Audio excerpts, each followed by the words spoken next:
Pre మార్కెట్కి సంబంధించిన ప్రధాన అంశాలు చర్చించుకుందాం. ముందుగా మిత్రులందరికీ స్వాగతం. ఈరోజు జూన్ 10వ తారీఖు మంగళవారం. ముందుగా ఏడీఆర్ సెంటిమెంట్ ఎలా ఉందనేది మనం పరిశీలన చేసినట్లయితే ముఖ్యంగా ICICI bank, HDFC bank ADRs అయితే స్లైట్ నెగిటివ్లో క్లోజ్ అయినాయి. Infosys, doctor Reddy's labs, Wipro ADRs వచ్చేసరికి పాజిటివ్గా క్లోజ్ అయినాయి. సో క్లియర్గా ఏంటంటే బ్యాంక్స్లో కొద్దిగా ప్రాఫిట్ బుకింగ్ అనేది జరుగుతుందని చెప్పేసి మనకు అర్థమవుతుంది. అఫ్కోర్స్ ఏంటంటే ఐటీ స్లైట్ గ్రీన్లో ఉంది. మిక్స్డ్ కాంటెక్స్ట్ అనేది ఏడీఆర్స్ నుంచి కనిపిస్తూ ఉంది. ఇక ఇండియన్ ఇండిసెస్ ఎలా పర్ఫామ్ చేసినాయి అనేది మనం పరిశీలన చేసినట్టయితే రియాలిటీని మినహాయిస్తే మిగతా అన్నీ కూడా ముఖ్యంగా పిఎస్యు బ్యాంక్, ఎనర్జీ, ఐటీల్లో స్ట్రాంగ్ బౌన్స్ అనేది కనిపించింది. 90% పైన ఇండిసెస్ పాజిటివ్గా అయితే క్లోజ్ అయ్యాయి.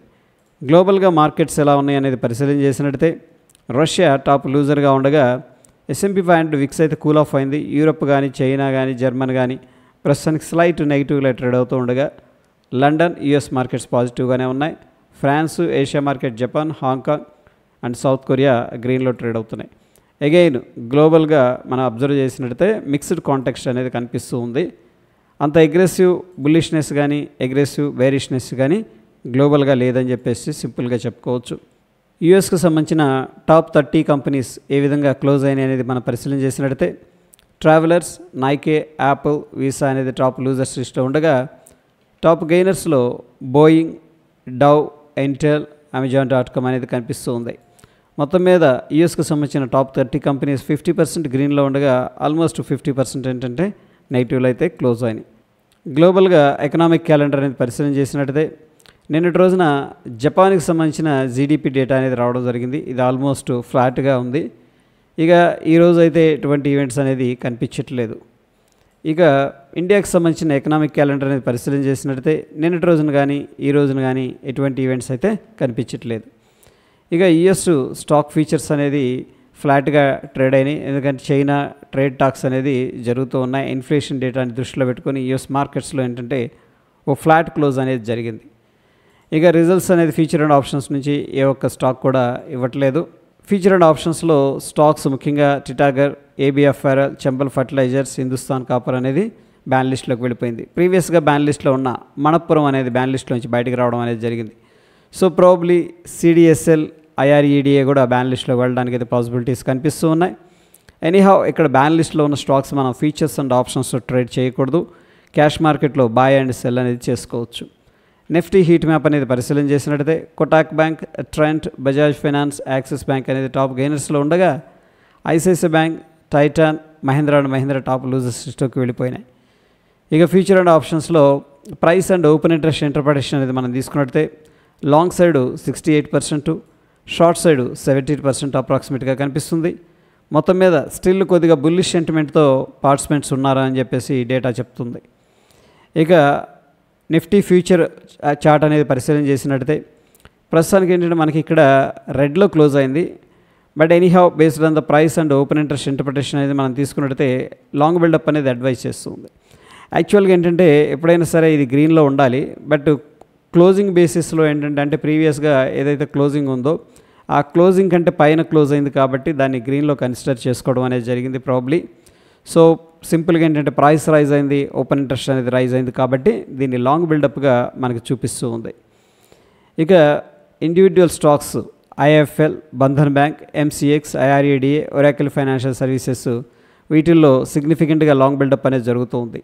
అంటే ప్రైస్ అనేది ఇంక్రీజ్ అవుతుంది, at the same time open interest అనేది కూడా ఇంక్రీజ్ అవుతూ ఉంది. సో ప్రాబ్లం ఏంటంటే వీటిల్లో ఇంకా పైకి వెళ్తుందని ఓ ఎక్స్పెక్టేషన్ పార్టిసిపెంట్స్ నుంచి ఉందని చెప్పేసి మనం అర్థం చేసుకోవచ్చు.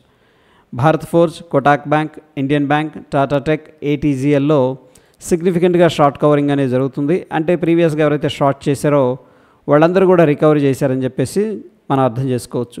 కళ్యాణ్ జ్యువెలర్స్, టీఐ ఇండియా వీటిల్లో సిగ్నిఫికెంట్ షార్ట్ బిల్డప్ అనేది జరుగుతుంది. అంటే ప్రైస్ అనేది తగ్గుతూ ఉంది, ఓపెన్ ఇంట్రెస్ట్ అనేది ఇంక్రీజ్ అవుతూ ఉంది. దీన్ని మనం షార్ట్ బిల్డప్ అంటాం. ప్రాబ్లీ ఇక్కడ నుంచి కొద్ది కిందకి వెళ్తుందని చెప్పేసి ఈ స్టాక్స్ వాళ్ళ యొక్క ఎక్స్పెక్టేషన్. ఏపీఎల్, అపోలో వీటిలో ఏంటంటే సిగ్నిఫికెంట్గా లాంగ్ అన్వైండింగ్ అనేది జరుగుతుంది. ఎవరైతే లాంగ్ తీసుకున్నారో ఏపీఎల్, అపోలో వాళ్ళు ఎగ్జిట్ అయిపోతున్నారు. ఈరోజు సెన్సెక్స్ ఎక్స్పైరీ ఉంది. పార్టిసిపెంట్ వాయిస్ డేటా అనేది పరిశీలన చేసినట్టయితే ఎఫ్ఐస్ మాత్రం ఇండెక్స్ ఫీచర్లో హెవీగా షార్ట్ చేస్తున్నారు, స్టాక్ ఫీచర్లో బుల్లిష్గా ఉన్నారు అండ్ ఆఫ్ కోర్స్ స్టాక్స్లో కూడా బుల్లిష్గా ఉన్నారు. ప్రొప్రైటరీ మాత్రం ఇండెక్స్ ఫీచర్స్లో షార్ట్ చేస్తున్నారు. క్లయింట్ మాత్రం అన్నింటిలో కూడా బుల్లిష్గా ఉన్నారు. డిఐఎస్ అన్నింటిలో కూడా బుల్లిష్గా ఉన్నారు. మొత్తం మీద ఎఫ్ఐఎస్ 1993 కోట్లు క్యాష్ మార్కెట్లో ఇన్వెస్ట్ చేసినట్టు తెలుస్తూ ఉంది. డిఐఎస్ ఏకంగా 3504 కోట్లు క్యాష్ మార్కెట్లో ఇన్వెస్ట్మెంట్ చేసినట్టు తెలుస్తూ ఉంది. అండ్ ఎఫ్ఐఎస్ బుల్లిష్గా ఉన్నారు స్టాక్స్లో, అండ్ డిఐఎస్ కూడా క్యాష్ మార్కెట్లో ఇన్వెస్ట్ చేశారు. ఇది పాజిటివ్ సైన్గా మనం కన్సిడర్ చేసుకోవచ్చు. ఎటువంటి ఇండివిజువల్ స్టాక్స్ న్యూస్లో అయితే లేవు. ఇండియా విక్స్ అనేది మనం పరిశీలన చేసినట్టయితే 0.43% అనేది రైజ్ అయింది. స్లైట్గా వాలటాలిటీ అనేది ఇంక్రీజ్ అయిందని చెప్పేసి మనకు అనిపిస్తుంది. ఇక Dow Jones industrial average futures అనేది మనం పరిశీలన చేసినట్టయితే నిన్నటి రోజున డోజీ ఫార్మేషన్ అనేది జరిగింది. ఎనీహౌ ద వ్యూ అనేది ఇక్కడ మనం అబ్జర్వ్ చేస్తే కొద్దిగా బుల్లిష్గానే కనిపిస్తుంది. ఓ ఇంపార్టెంట్ రెసిస్టెన్స్ దగ్గర ట్రేడ్ అవుతుంది. ప్రాబబ్లీ ఈ రెసిస్టెన్స్ బ్రేక్అవుట్ అయిందంటే మనకి సిగ్నిఫికెంట్గా మూవ్ రావడానికైతే పాసిబిలిటీస్ అనేది కనిపిస్తూ ఉన్నాయి. మనం చూస్తున్న సమయానికి 50 పాయింట్లు బుల్లిష్గా ట్రేడ్ అవుతుంది. డాలర్ ఇండెక్స్ అనేది ఓ ఇంపార్టెంట్ లెవెల్ దగ్గర సపోర్ట్ అనేది తీసుకుంటూ ఉంది. నిఫ్టీ అనేది పరిశీలన చేసినట్టయితే నిన్నటి రోజున ట్రికీగా మార్కెట్ గ్యాప్ అప్ అయింది. బట్ అగైన్ ప్రాఫిట్ బుకింగ్ అనేది జరిగింది. సో గ్యాప్ ఫిల్ చేసి ఈ లెవెల్ అనేది మనం వాచ్ చేయాల్సి ఉంటుంది. ఆ లెవెల్ వచ్చేసరికి ఎగ్జాక్ట్గా 25,000. సో రౌండ్ నెంబర్ కూడా ఉంది. 25,000 అనేది మనకి ఇమీడియట్గా ఉండే సపోర్ట్ లెవెల్. సో ఫ్రెండ్స్, ఇంకా టెక్నికల్గా డౌన్ సైడ్ అనేది వచ్చిందంటే this is very very important support అనమాట. ఏది 24,900.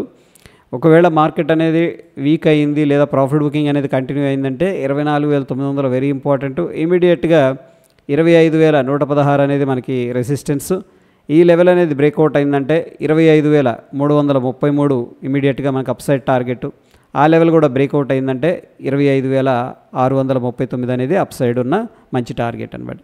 ఒకవేళ మార్కెట్ అనేది ఇక్కడ కన్సోలిడేషన్ తీసుకొని బ్రేక్అవుట్ అనేది జరిగితే ఫర్దర్గా 24,671 డౌన్ సైడ్ అనేది రావడానికి పాసిబిలిటీస్ ఉన్నాయి. ఆ లెవెల్ బ్రేక్అవుట్ అయితే 24,494 అంటే 24,500 ఒక ఇంపార్టెంట్ సపోర్ట్. ఇది మల్టిపుల్ టైమ్స్ ఇక్కడ రెస్పెక్ట్ చేసింది.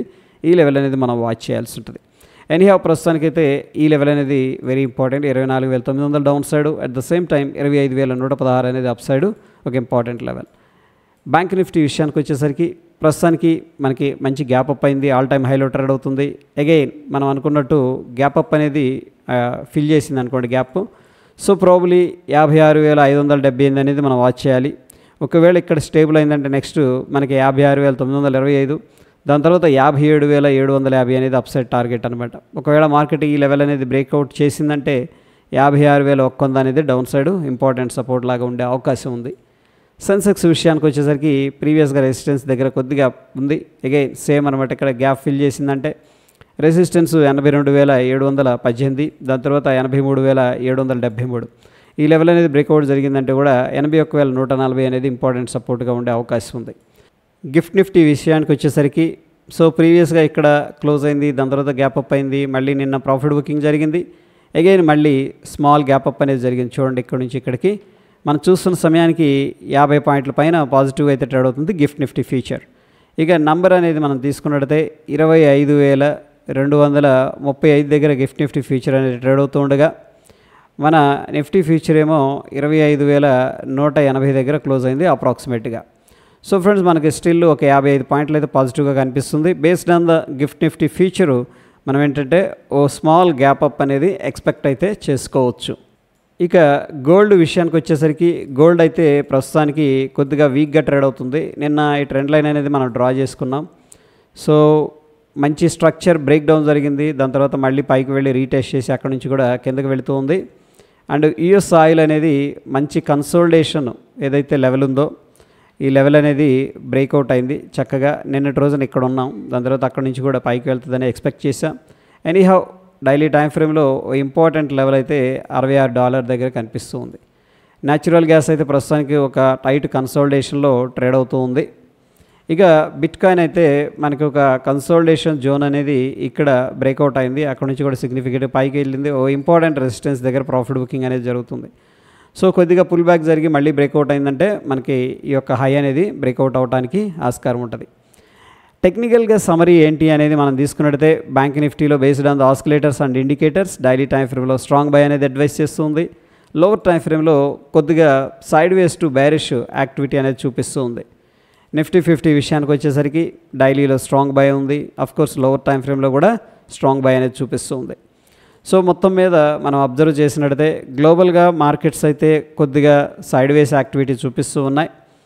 బట్ ఈ యొక్క US market Dow Jones industrial average future మనం అబ్జర్వ్ చేసినట్టయితే ఓ ఇన్ఫ్లెక్షన్ పాయింట్ అంటే ఒక టర్న్ అరౌండ్ పాయింట్ దగ్గర ఉంది. ఎందుకంటే మల్టిపుల్ లెవెల్స్ దగ్గర మల్టిపుల్ టైమ్స్ అక్కడ రెసిస్టెన్స్ తీసుకుంది. బ్రేక్అవుట్ అయితే కూడా స్ట్రాంగ్ మూవ్మెంట్ అనేది అప్ సైడ్ రావడానికి పాసిబిలిటీస్ ఉన్నాయి.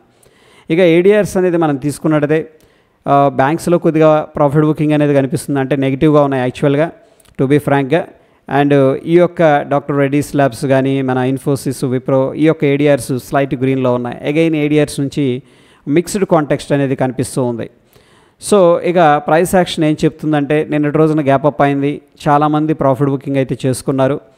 ఎనీహౌ ప్రస్తుతానికి ఏంటంటే మనం బేరిష్ అయితే వెళ్ళొద్దు, బట్ చూద్దాం. ఇంపార్టెంట్ రెసిస్టెన్స్ లెవెల్ దగ్గర ప్రాబబ్లీ కొద్దిగా కాషియస్గా ప్రాఫిట్ బుకింగ్ అయితే జరిగే అవకాశాలు కనిపిస్తూ ఉన్నాయి. మనం డిస్కస్ చేసుకున్నట్టు ఏదైతే లెవెల్స్ ఉన్నాయో ఆ లెవెల్స్ ప్రకారం ట్రేడ్ ప్లాన్ అనేది తీసుకోవాల్సి ఉంటుంది.